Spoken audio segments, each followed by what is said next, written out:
This episode of Around the Layout is brought to you by Highball Graphics. For over 25 years, Highball Graphics has been providing high-quality decals for railroads in New England, Canada, and beyond. With over 2,000 sets in scales N through G, Highball Graphics has you and your project covered. Highball Graphics specializes in custom decal orders, serving freelance railroads worldwide. Check out their easy-to-use website at highballgraphics.com or email them at info@highballgraphics.com.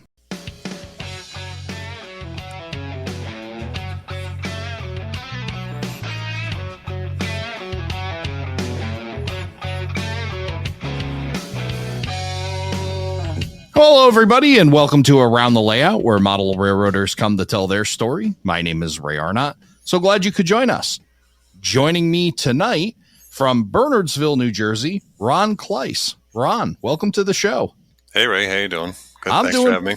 Yeah, thanks for coming along. Great to have you here. I've been perusing your Mind Mount Models website, and boy, I'm just really impressed by the talent you have, even with these dioramas that you've put together to display your product and then the product itself. And I'm looking forward to later in the show talking more about Mind Mount Models, but really looking forward to getting to know you as Ron Klaiss, the modeler. So really glad to have you here. All right, thanks. Well, as a modeler, I started with the regular straightforward 5 years old with the Lionel layout around the tree, that type of thing caught my attention. All the presents became tunnels and that whole thing. A few Christmases later, Santa Claus brought me my first HO scale layout. It was a 4x6 layout, probably out of the 101 track plan book, that everybody has. And yeah, my dad loved that book, so he built probably half the layouts there. Never finished them. They were always plywood, Sure.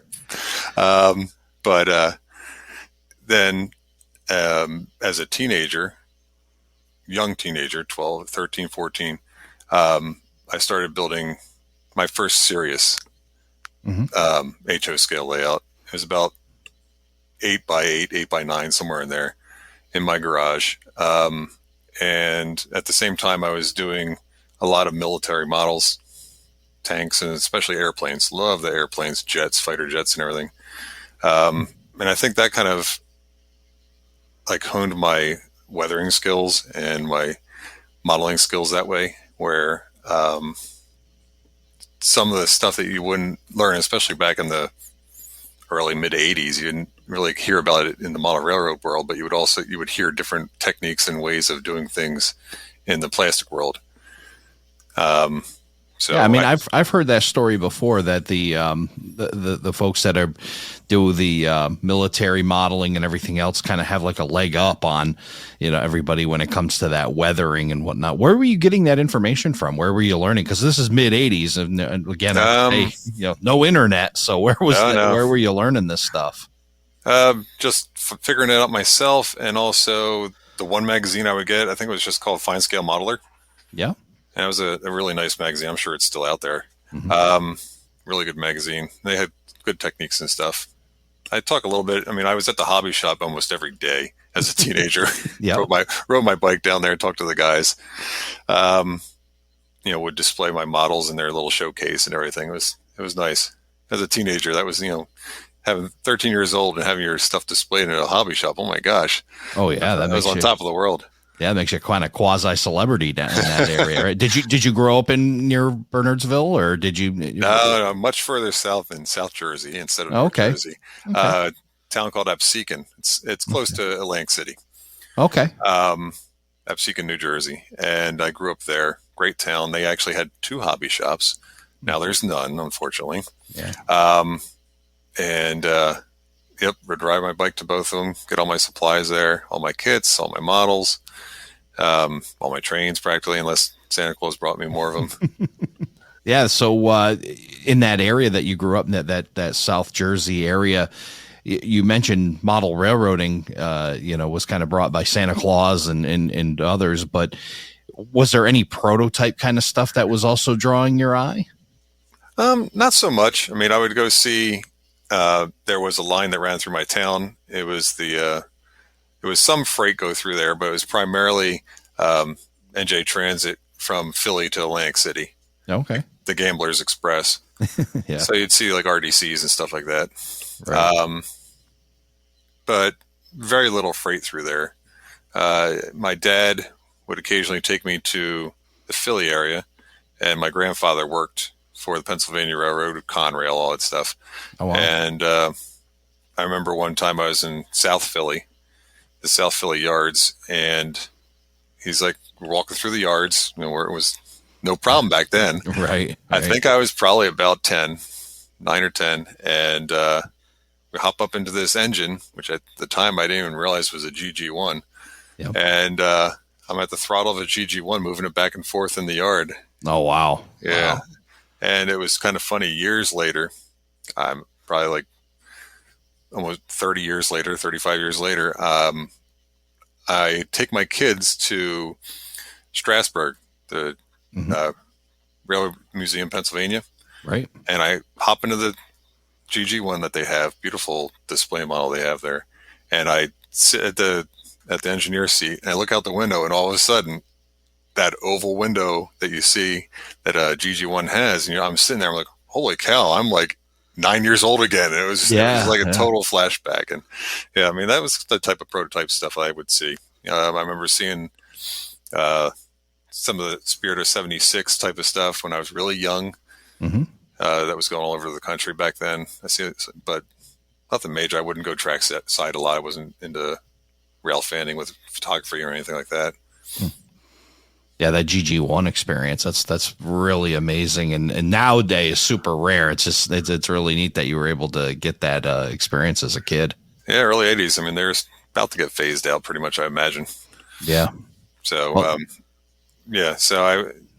with that, I would, that second major layout that I started when I was a teenager, that's where I really started getting into the structures. And I would actually design a lot of my own kit bash things. I'd do some stuff right out of the box, but then I started drawing plans a lot and actually scratch building, stick building, whatever you want to call it. Rundown buildings, a engine house, and something that you would see in the pages of Model Railroader and stuff like that. And I was like, I don't know where I can find that, so I'm going to build it. And amazing. I guess that's kind of what influenced me. While I was actually now as a manufacturer, that type of stuff in the background. Yeah. As a kid, that's really what drove me. I love doing that stuff. Sit there, actually draw the plans up and build the stuff.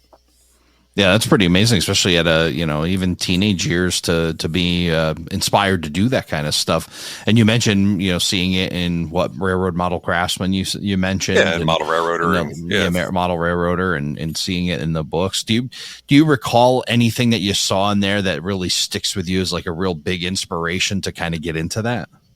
Malcolm Furlow. Okay. He was by far when early 80s when he was at his prime in the magazines and stuff. Mid 80s, and I saw his stuff. That style of modeling, I absolutely loved. For somebody who doesn't know Malcolm Furlow, why don't you tell us a little bit about what you know about him, and then some of the things that kind of really were, the driving home on that.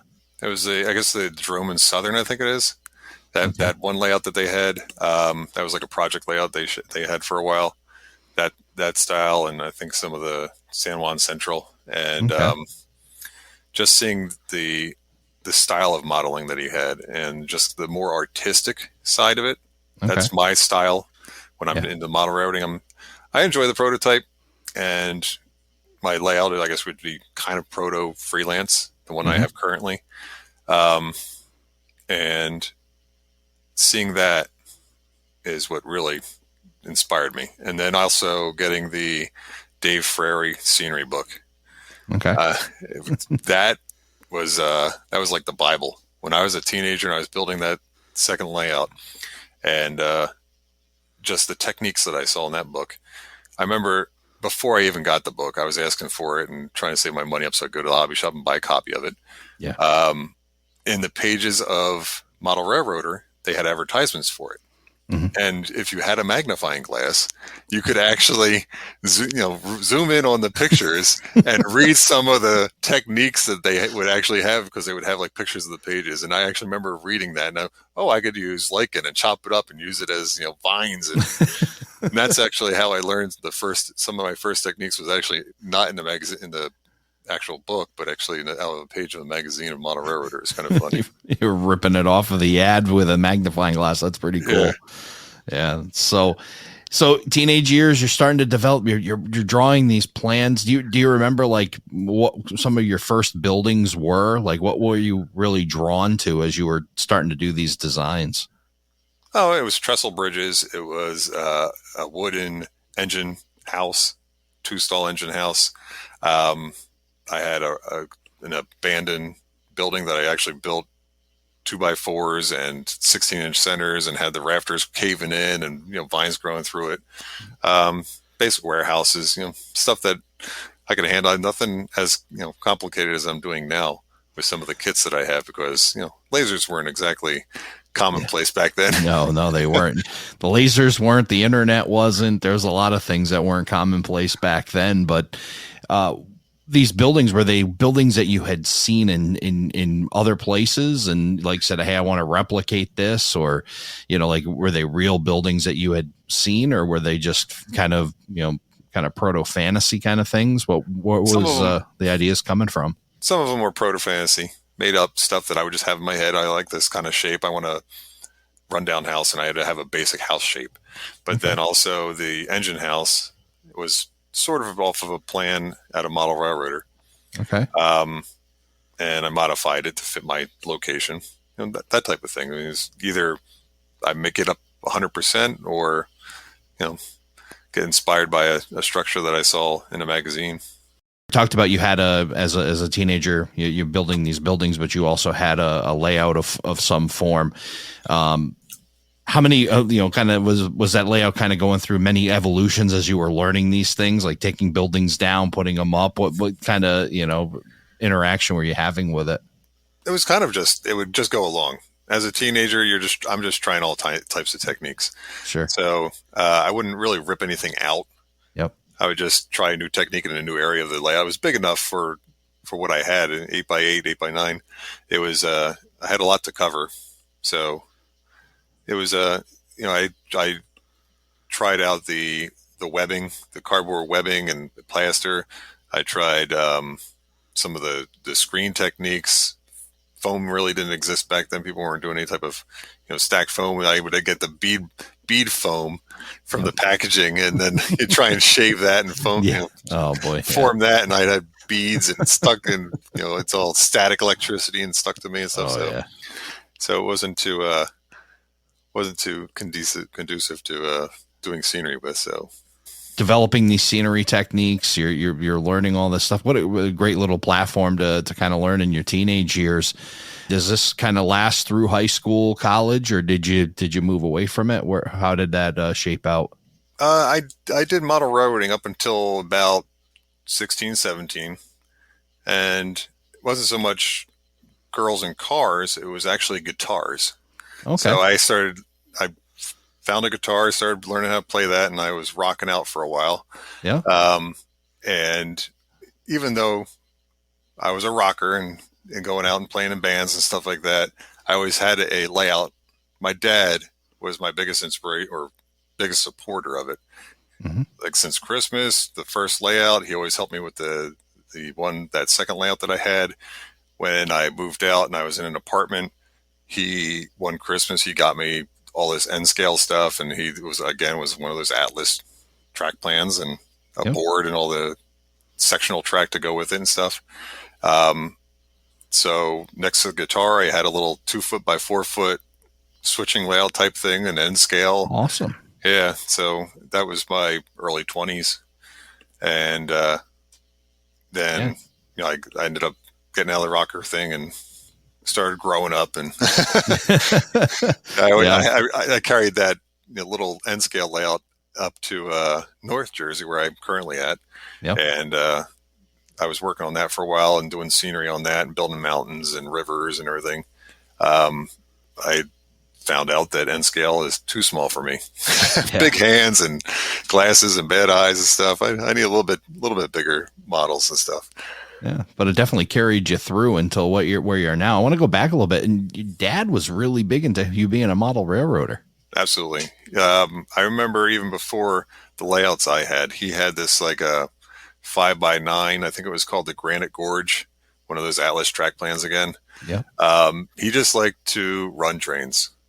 It always had to have loops and stuff back then, and he would have the biggest track plan you could fit in his space with the most track, basically, so you could run the most trains. So Yep. it would have 4 trains and going in different directions. He always supported me with the 4x6 little layout, the 8x8s, the little N scale layout. He was always there, kind of pushing me along. And then when I got older, got married, had my first kid. He had this house where it was a brand new house. He purposely said, don't finish the basement. He wanted to finish it and left this space for a layout. So him and I, for quite a while, starting in about 2006, actually, we were building this Pennsylvania near Philly type of Schuylkill division railroad. It was, it was proto freelance, I guess you would say. But it was scenes of areas that he liked to grow up in around Philly and everything. So it was pretty substantial. And that's how I ended up getting into the YouTube deal and everything. When it was 2006, we're starting this layout. Yep. And I was doing forums long before, Facebook and all that stuff. Or railroad forums, found this. I'm posting progress and everything. And my friend's like, oh, there's this new thing, YouTube. You can put, videos on it. And like, wow, okay. So I joined YouTube. I think it was like December 2006 or January of 2007. I put my first video up, something like that. Yeah. And I started getting a following. I was like, wow, that's pretty neat. I have a few hundred people following me. Back then, I was pretty good. And that layout, him and I worked on, got a lot done on that one. Again, it was a lot of train running and stuff, but while I was designing it for him with the basic track plan, I made sure I tried to get some operations and stuff in there because I was getting exposed to the operations and everything, which I really enjoy doing. Yeah. So, I mean, I'm thinking it must have been really cool for you to, to build with your dad in kind of his era and the things that he liked, and probably learned a bit about your dad too in that process. Sure. Absolutely. Yeah. We would sit there, talk and we would, build the layout. He would talk about how his grandfather or his father, my grandfather, would, being an engineer on the Pennsylvania Railroad, he would come home black, covered in coal dust before switching over to diesels. And then switching over to diesels, I got pamphlets from Conrail. I got pamphlets from Pennsylvania Railroad, all this, information that he gave me. And, it's just kind of neat researching the areas to try and replicate some of the scenes that we would see in Philly onto this layout. And then he would talk about how him and his dad would drive around Philly, and his dad was in charge of actually getting all the paychecks for all the railroaders and stuff like that. So they would have to deliver all the paychecks and everything to everybody, and he would learn, see all different yards and different, it was pretty neat in the whole area. Probably a popular guy too, the guy that hands out the paychecks. So that's really cool. Kind of that thought of, just being able to spend time with your dad, sharing that. He's so supportive of you being a model railroader. I find that really cool. That's, that to guide you along, and look where it's led today, with you. So that's really cool. He supported that dream and actually participated in it as well. Absolutely. Yeah. We both enjoy it together. That's great. So you've got a build going for him.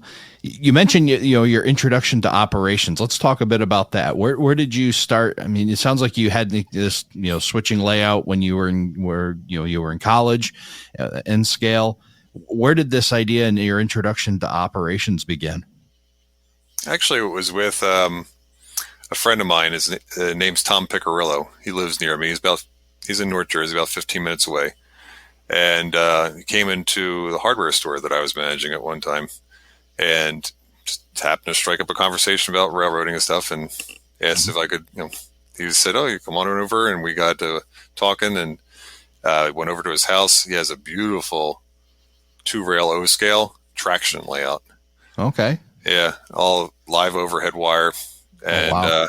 yeah, it's really nice, and it's fun and easy to operate. So for a first timer like I was at the time, Yep. it was a kind of mother may I phone call in, Hmm. cart cards, and all that fun stuff, and I learned that way, and then through him I would meet other people that would come to his house, and then I started getting invited to their houses for their layouts, and heading up to CNO territory and CSX layouts, and Okay. checking out different things. Learning how to do timetable and train order. It's okay. Yeah. Yeah. A Me little too. tougher. Yeah. Yeah. And Uh, just finding different ways and learning different techniques that people do for their layouts that I either apply to my layout or don't apply to my layout if I don't like the way right. they were doing certain things. Right. So it was kind of fun to learn that way. Yeah, it kind of goes along with that saying for those that are new or looking to get into the hobby or design something about going to other layouts. There's always a takeaway from other layouts. And when you start to check them out and, get invited to them, don't turn down the opportunity. Go check them out because there's always something to bring home. Yeah. Plus or minus.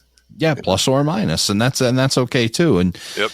get to see it played out. Even like you said, I'm not a big timetable and train order guy. It doesn't sound like it's not your most favorite thing, but it's good to know it enough to say, yeah, okay, I'm not going to do this, or maybe maybe you will, or maybe there's an element of that you can include. Yeah. I would won't mind doing it on other people's layouts, but it wouldn't be included in anything that I would ever build. Right. Right.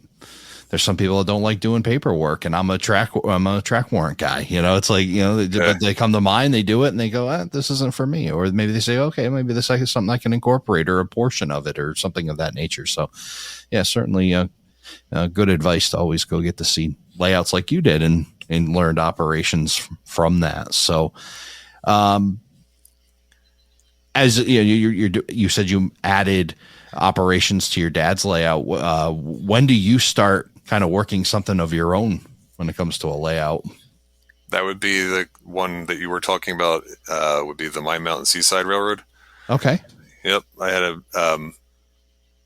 in my basement, I sectioned off an area, about 14 by 15 foot, decent size area. Sure. And then I started playing on the track plan, and I wanted to be continuous because I still like to sometimes just throw a train on and let it go around. Yeah. But the continuous part of it, I have a hidden staging area. It's not hidden. You just have to go to this separate little alcove that I have. Sure. And it's kind of a double-ended staging area. So east and west bound, and then they come out onto the main stage. And it's a big enough layout where I have 1, 2, 3, 4 towns that they can go through, operate on. And then it's a dual gauge layout where I have a little branch line that goes up, works its way up a switchback up to the second little level. It's like a half of a level. It's not the full layout, where I have a little mine logging area, like a little stock, like for cattle or sheep up the mountain, stuff like that. And it would work its way back down to the transfer yard where the narrow gauge would switch back into the standard gauge and bring it to the rest of the world. Wow. So, that's cool. Yep. Neat little layout.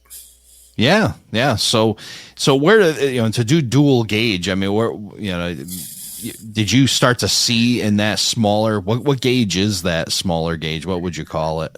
It's HO and then HON3. So it's a 3-foot gauge. Okay. It's not Rio Grande or any of that. It's more of in the Appalachians and Eastern type of just feel. Again, it's a freelance type of layout. There's no exact prototype it's based on. It's just a feel that I wanted to convey into the layout, where there were certain scenes I wanted to build because, again, I like the scenery, I like the structures, but I do want to have operating trains going through that stuff. So there were certain areas that I wanted to model. Big trestles, an ocean front, a lumber yard or a sawmill, transfer yard for the two different gauges to interact. And that's kind of how the track plan came up. These, I guess, they were my givens, where I wanted to include that, and I had to fit it into the area that I had. So this whole idea of narrow gauge, you talk about the scenery that you wanted. Was there anything that really inspired those kind of those scenes, the mine and whatnot? What was inspiring that for you?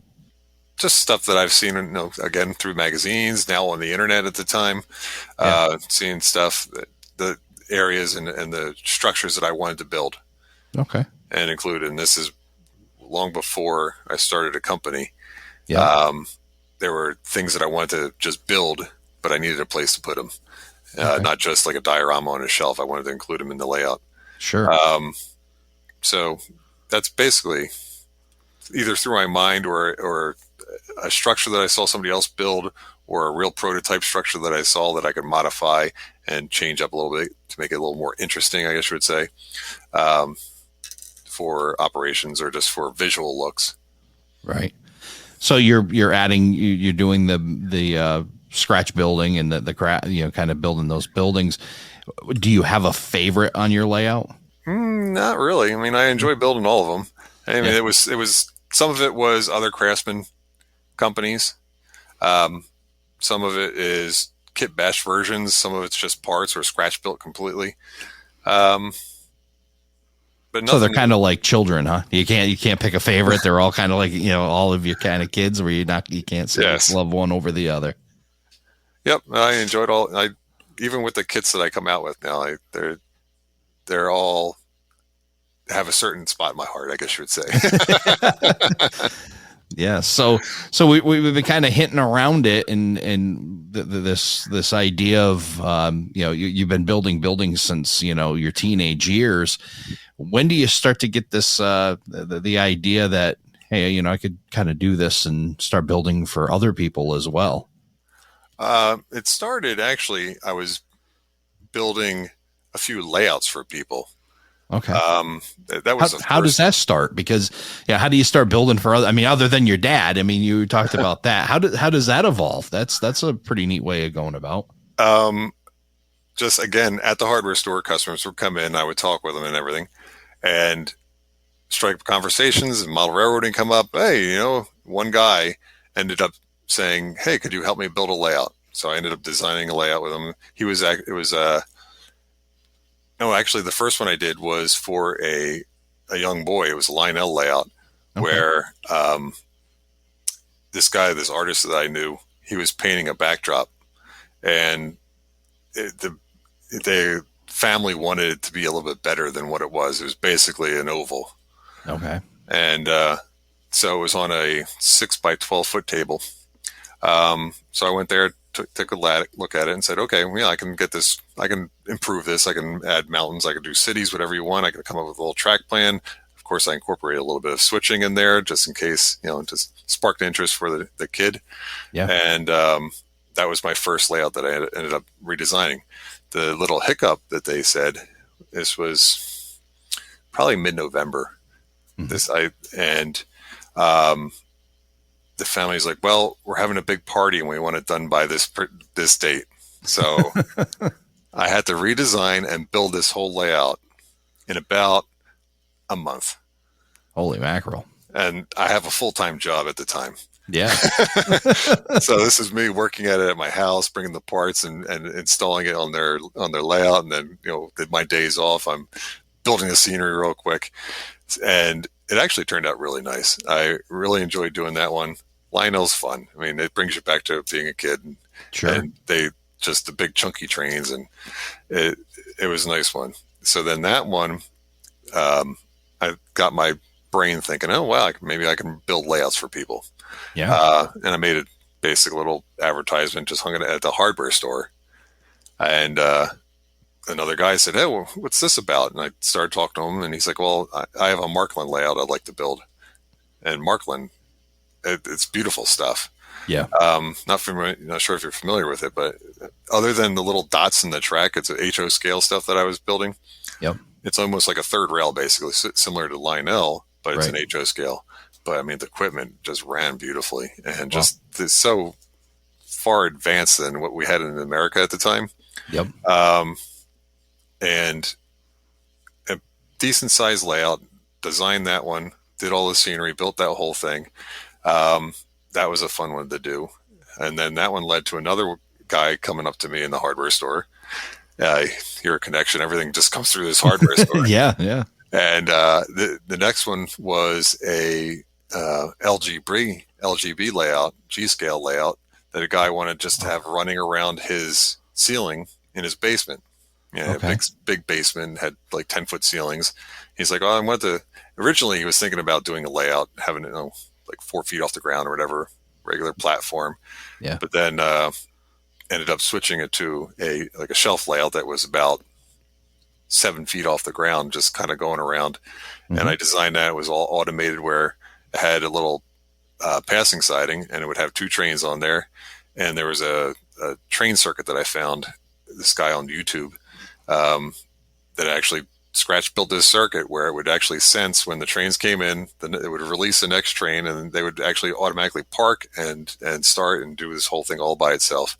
Oh, that's cool. Yeah, it was a pretty little setup. And then like on the shelf layout that was going around the basement, there were little bump outs where he wanted to like put little houses or structures that he had. So there was like little scenes that were kind of up in this little, it was almost like a crown molding type of thing.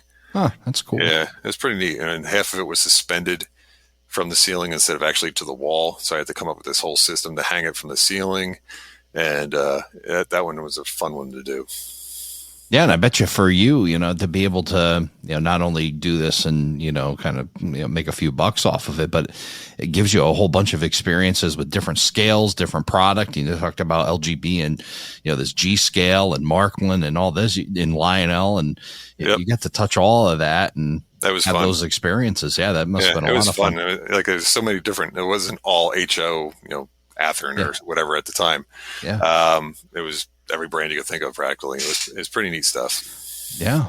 So you're building these layouts, and I kind of interrupted you because it kind of caught my eye about building layouts for other folks, but you're developing your own layout and doing this, and then you start to build for these kits. Like I said, you've been doing it since a teen.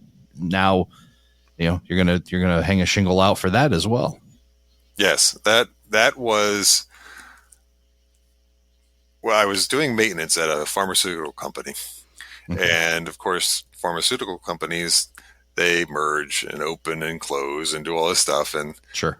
So we got the announcement that the one I was at was closing. So we were trying to think about what I wanted to do as a job. And one thing my wife was like, why don't you think about doing kits? Yeah. I'm like, okay. Because she always she knew I was into doing something, on my own type of business, and the building layouts for people was tough. Yeah. Because I didn't have a huge space to do it. Like if I could, and everyone that I ended up doing was more time at their house than in my house. Yeah. Or in my basement, or, where I wanted to try and talk them into building modules and bring those modules and installing them in their house. And the 3 or 4 that I did never were really good for that. Yeah. So I was like, that's not the angle I wanted to do. And I always still enjoyed the scenery and the structure the most.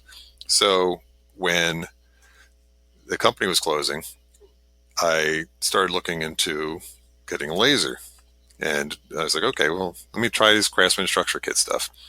And got a laser, started learning CAD programs. I mean, I always used CAD programs and stuff, but really diving deep and figuring it all out, and started designing a few little structures just to see how the whole process worked. Coming up with my labels, coming up with my logo, coming up with all this stuff that I had to come up with, and throwing it out there and checking the reception. And it's gradually growing over it. I'm coming up on my 5-year anniversary now. Wow. Yep. In October 1st would be my 5-year anniversary. Awesome. Yeah. So I'm excited. And every year it's grown. It's never Never What been would a red year, so that's good. that's a definitely a good thing, and especially growing a small business. I'm always a big fan. If you listen to the podcast, you'll hear me talk about what I call the cottage industry, kind of like what you're doing. I'm just such a huge fan of that idea of coming up with a concept and putting it out to market, and just the process that you go through. Really, really cool stuff. What was your first commercially available kit? What was the first one you kind of put out there? I put two out. One was just when I was actually at a pharmaceutical company, sometimes I was stuck watching other vendors, other guys. I just had to sit there as a maintenance, so I just had to sit there and watch them work, basically. So I took a little sketch pad and I would sketch different structures. And one of them was this little shack that was on the waterfront, oceanfront, and I ended up calling it Skip's Bait and Tackle. Okay. And it was a simple little, I think it was like 3 inches square, something like that, with a little Cape Cod type feel to it. I designed that one, and then, of course, your friends here, you have a laser. Yep. And one of the guys that the CSX layout that I mentioned earlier. Yep. He goes, "Oh, Ron, I heard you have a laser." Well, he has this Hinton Yard in West Virginia for his CSX layout, where he needed this motor car shed. Okay. He could get almost every structure except for this motor car shed. Yep. So on a Wednesday night, he emailed me the file. He's like, "Oh, I have this file, and this is the motor car shed that I want." And I found a PDF online, and I realized I could import the PDF into my CAD program. Yeah. I basically traced it. Yep. And then the next night, Thursday night, I was getting my laser going and cut it out, a basic prototype, rough cut, basically. Friday night, I assembled it. Saturday, he was having an operating session, and I brought the kit to him Saturday morning saying, "Is this what you're looking for?" And he's like, "That's awesome. How the heck did you do that so quick?" And I had a little help. So yeah, that became my second kit, and I released both of those on when I announced the company, October 1st of 2019. No, 2018. Yep. And I put those two kits out there, and little decent reception. I sold quite a few of those. It was nice, and then started adding more. I want to do something big, so my third kit, I went big. There was this structure that I always liked. I drove by it every day coming home from work, and currently it's a real estate office. Okay, but just the unique roof lines and the angle of it and everything. I ended up designing Palzer's plumbing from that one. And that was my third kit. And that was when I really started going, okay, yeah, I like this. I can get into this. And every month or a couple months, I would put a new kit out, just gradually growing. What was the selection process like? Like when you decide, okay, this is, because you've been scratch building, you've got quite a few buildings that you've done. What was kind of the process that you would go through to decide, okay, this is my next building? Something would just catch my eye. Sometimes I have pictures saved on my computer. I have sketches all in my files. Sometimes I'll just flee through them and go, okay, this is the next one. Sometimes it's I have a kit called Randy's Auto Repair. My family and I were down in South Jersey, riding around trying to find this zoo or something like that. I forget what it was, but down in the Pine Barrens of South Jersey. And I saw all of a sudden there's this building that caught my eye off to the side as an abandoned auto repair shop. So I take some pictures, and that ends up becoming a kit. Just a quick inspiration. Modified that to make it a little more kit friendly. But sometimes it's a friend suggesting something. Sometimes it's an idea that I wanted to do. Like my most recent kit was my first background building. So it's a real thin 2-inch deep building where I wanted to try and, with the popularity of shelf layouts, I want to try and start expanding that series of background buildings. I have a few of those sketched up, and I'll start introducing them as I finalize the plans and everything. Right now, I'm in the works since I have my 5-year anniversary. I have my first limited edition kit that I'm coming out with. I'm really excited about that. It's Awesome. going to be a multi-structure kit, nice waterfront scene, and that'll be announced right around my anniversary, around October 1st. Awesome. So, yep, excited to get that out. Well, today is October 10th, so you have already announced that on October 1st. All right. Well, then it's called Echo Point Harbor, and it'll have about 5 or 6 structures that haven't been finalized at the time of the recording. Yep, that's all right. Yep. And you can get that on our website, mymountmodels.com. Yep. And it'll be shipped out in early December. Awesome. Yep. Yeah. So if I was, I'll be honest with you, I have never built a Craftsman kit. I get the itch to build, and I think, one of the things that happens, and we mentioned as we were chatting before the show, kind of the layout suffers for the podcast, and Yes. I don't get a chance to do that stuff. And do you find that happening to you as well? Absolutely. The Mine Mountain Seaside Railroad that we've been talking about hasn't been touched by me, at least, other than just occasionally running a train around in 5 years. Imagine that. Wow. Yeah. But during the COVID times, my son came up to me and was like, "Dad, I want to work on the layout." I'm like, sure, absolutely. Yeah. So I go down there, and I had a whole corner where I wanted to build this big mountain around where the switchback was. And I showed him how to do the cardboard lattice and everything. And he was down there while I went to work. I come home and half a mountain was there. And he got up the next day. He was like, "I'm going to work on it some more." I'm like, "Oh, great." I come home from work again. There's another half of the mountains there. I'm like, "This is great." And then all of a sudden, yeah. So he did more work on it in the past 5 years than I have, actually. And how old's your son? Well, now he's 18. Now he's 18. Yeah, he was, I guess, like 15 at the time or something like that. Well, that's so cool. Yeah. Yep. I mean, I would take my kids. They go to operating sessions and stuff like that occasionally here and there. They like to help out. My daughter likes to come to the shows and help me out when I go to the train shows. Yeah. So they're involved. Yeah, that's super cool. So I was mentioning I had never really, because of all of that, we were both in the same boat, kind of the hobbies within the hobby, and of course you're doing it as a business. But for me, if I was to start building Craftsman kits, what kit would you recommend, and kind of what would your advice be? It's easier than you think. Okay.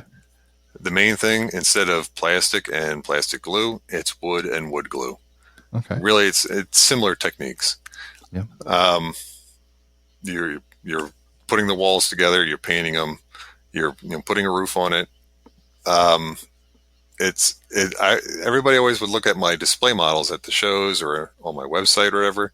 I can never do that. I can't draw a stick figure. And I would show them.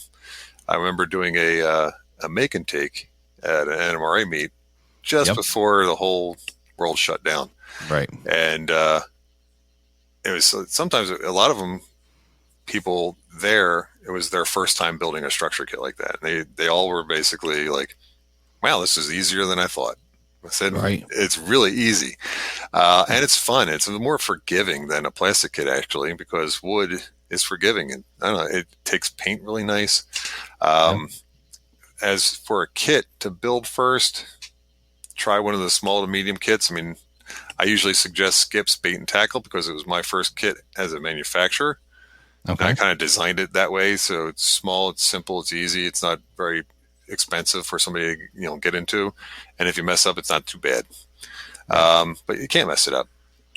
You just make it an abandoned building. You could try that one. If you want a little bit more prototype, you can try my second kit, that motor car shed. They're both pretty easy to work with. So you've got we talk about these Craftsman kit buildings, but then you've got an offering here of a lot of really cool accessories as well. Talk about those. They're my most popular items because they're cheap. They're less expensive, and the shingles. For people love my shingles. I show them how to do it, how to paint them, how to apply them and stuff, and they're like, "These are the great shingles. So shingles go like crazy. My most popular item, if you look on my website, is Yep. actually a little jig that I came up with. It's for doing rafters and like stair treads and stuff like that, and and joists, for so that it aligns them up so that you can put your decking and stuff on it. And I had to come up with that for my Sunrise kit, my Sunrise warehouse, Okay. because it has so many loading docks and stairs. I'm like, okay, I got to make this easy for people to build. So I was sitting there, how can I do this? I came up with this jig, and that's by far my most popular item. It's a simple little $8 item, and people look at it like, oh my gosh, that's so easy. And especially with stairs, because you can put the stringers in there and just glue on the treads and pop it out, and you got a staircase. That's awesome. Yeah. So the accessories are great. I love doing those things because every kit that I come up with, I end up coming up with a new accessory that I can sell separately. It might be a water tank for a roof, or all the 3D printed stuff that I have nowadays. I was for quite a few months I was into designing all this 3D stuff and getting all that, and I got away from the kits for a while. And I'm like, I got to stop, because it was a rabbit hole I was really going down, and I knocked out a whole bunch of stuff really, really quick, and printing that up and coming up with labels and packaging all that stuff. So now I have all that stuff for my shows and all my website, and so now I'm getting back into the kit structure designing and manufacturing of that. So there's quite a bit of stuff on my layout on my website. I was just at a show this past weekend, and as I'm setting the tables, I'm like, wow, I'm up to 3 tables now, and then they're loaded with just all kinds of stuff. I'm like, I can't believe how much stuff I've come up with, and I love all of it. It's all fun to do. I bet. Yep. I bet. Yeah, so let's talk about that, the trade show circuit kind of thing, where you go we call it trade show. Should probably call it train show circuit. Yes. And whatnot. And I notice there, how many shows are you doing a year? Well, in the beginning, I was in retail. I was managing a hardware store, so weekends were hard to get off. So I was limiting it to Amherst, Springfield. Yep. I would do Timonium in Maryland. Okay. And that was a pretty decent sized show for the area. And just recently I started doing a Greenberg show in Edison, New Jersey. Okay. And I should have been doing that from the beginning, because they're literally right down the street from my house practically. They're only like 30 minutes from my house. I'm like, why wasn't I going to this before? Yeah. And that's the one I was just at this past weekend. And I'm waiting for, we'll be there also at the Edison show in November. I think it's Thanksgiving weekend, November 25th, 26th is the show there. That's at the Expo Center. And it'll be my first show for that month, going to the Greenberg show. And I heard it's the busiest show that they have. So I'm excited to see that. They have a lot more layouts, a lot more vendors and everything there. Timonium show is good. Springfield is just mind-blowing. Every time I go there, as a regular model railroader beforehand, and now as a vendor, it's just jaw-dropping to go to that show every year. Yeah, that's that's right in my backyard, so I'm very fortunate, and not too far from you in Jersey. So it's kind of our, up here in the Northeast. It's certainly an awesome show to be a part of. When you're out doing the shows, do you seem to get? I know I'm guilty of it. I'll go up to somebody and I'll say, why don't you do this or why don't you do that? And the list of ideas that probably come from folks like me. Have you ever had one where really is kicked off something that you end up doing? No, not yet. I've had a lot of historical technical societies come up to me. I want this station or this, whatever it is. It's usually a station. Yeah. And when I go to a show, on my phone, I have maybe 1 or 2 Google tabs open or something like that. By the time I'm done with the show, I have like 20 or 30, because I always quickly, so I can go back later and look at it. Yeah. I'll have, model railroad clubs and stuff come up to me, and I'll look at that later. Oh, this technical society, I'll look at that later. And I get so many ideas, and I just need, I don't know, 8 days a week and 25 hours a day, I should be able to get it done. Yeah, if you could extend everything out and maybe sprout a couple extra arms and stuff, you'd be able to do all the requests. And I feel bad because I go up to them and some of them are everybody's been great about it, but you go up and say, and then you got to think about it like, okay, my idea is so specialized. Like, how would they even, kind of market this to anybody? Who else besides myself is going to want that? But, but I that's imagine, one thing I do have to take into consideration. Yeah. I mean, yeah, for sure. How many people would want that? So, right. Well, again, your accessories, I'm going through there. That's some really cool stuff. The wood pallets look really great. And, there's some really neat accessory stuff. Your sidewalks look gorgeous. And a lot of these pictures, I imagine, are coming from these dioramas that you're building for the shows. Am I correct? Yeah, absolutely. Yep. Yeah. That's right. All my photographs and stuff come off the dioramas. And then when people are looking at the accessories at the shows, I'll point to it and say, okay, hey, you're interested in the water tank. It's right here on Wilson's Mustards. And you'll see the water tank in person. Oh, that's what it's going to look like. Instead of just seeing a picture or a package of stuff, you see all these parts in a bag. You're like, what's that going to look like? Right there, that's what it looks like. Oh, here's my shingles. This is how I painted those shingles. Really simple. Oh, here's the sidewalk. It's a straightforward, basic sidewalk in the bag, but this is how you make it look like this. And I'll tell them the techniques. I absolutely love sharing techniques of how I achieve, the look that I have. Yeah. Very, very impactful to see these things, like you said, built and, get a vision as to what they're going to look like when they're completed. Well, talk about your process for building these dioramas. I see that's kind of like on a foam base. Am I right? It's gator foam. Yep. Okay. It's that real strong but light gator foam. I use the black on black. I got a bunch of like the 1/2-inch thick stuff. It's just so easy to work with. You can cut it with a regular utility blade, but it's almost as strong as like plywood. I mean, it's nice stuff. And it's just nice to build on. And then as I'm building the structure and creating the kit, I have an idea of what kind of scene I want to do for that. So then I'll actually get done my prototype and the one I'm going to use on the diorama. And then I plop it on a big white sheet of paper and I just start sketching stuff. And once I have an idea, okay, well, this is where like a loading dock's going to be with a little receiving parking lot or whatever, or it might be like a drain or a little stream, or okay, this is where a little hill is going to be with I have an idea. Then I'll take the gator foam, plop it down, and just start building on that with the structure there.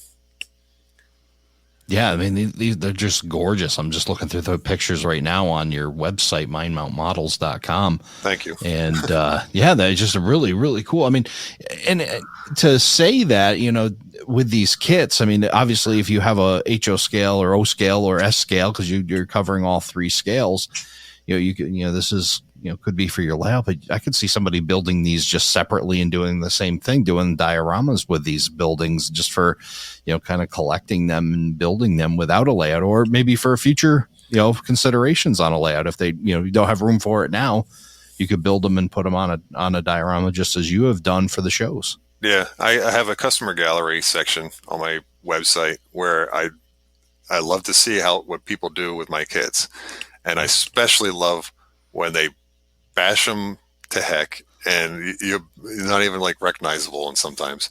And I love to see, I wish I'll look at one of them like, wow, I wish I thought of that idea. That's a really cool idea. I wish that was included in the kit, but I love showing off what everybody does with them because that's the neatest part is seeing that side of it. Their interpretations is exactly. really neat. Yeah. Yep. And they'll do it on their layout. They'll do it as a diorama, a lot of dioramas, little scenes and stuff like that. One of the most recent ones was from a friend, Joe Travia, and he did my little skips into a vegetable stand with pumpkins and stuff on it. And what a fantastic, you wouldn't believe how, because skips is a little small kit, but Yep. what he packed into this thing was amazing. It was just really beautiful work. He ended up 3D printing the pumpkins, and he's picking on our friend Ralph, who hates pumpkins. So of course is Ralph's produce, and so it was a fun little scene. It just really neat to see what people do with the kits. And then I see Ralph DeBlasi here. He did Joe's Pickles out of Randy's Auto Repair. That's a really cool building as well. Yeah, they're going back and forth with it. Nice. Neat little bout, I guess you would say, between the two. Yeah, some friendly banter, all surrounded by the kits that you've created, and that's super cool to see people not only buying your kits and them building and sharing their work, and it's just a really neat thing you got going here. Yeah, it's fun. I mean, I hope my passion for it comes across in the kits that I put out. I take pride in what I'm putting out there. The directions was probably my biggest surprise, because in school I hated doing reports. I hated before Word or any of that word processing.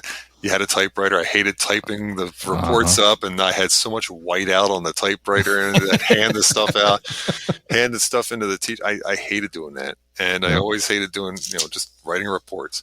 And now I have these directions. I'm like, the first few I dreaded them, and I actually get a really good reception from people saying that they enjoy my directions. I try and do it as a step-by-step with a photo of every step, and try and make it as clear as possible, and kind of also convey some of the techniques that I do to get the weathering and stuff like that. And I was really surprised at the reception of people. They seem to enjoy my directions, because I try and make them as clear as possible. I just stumbled upon this is a Mind Mount Minute, and you're talking about weathering these stone walls. And this is just absolutely amazing stuff. This is super cool.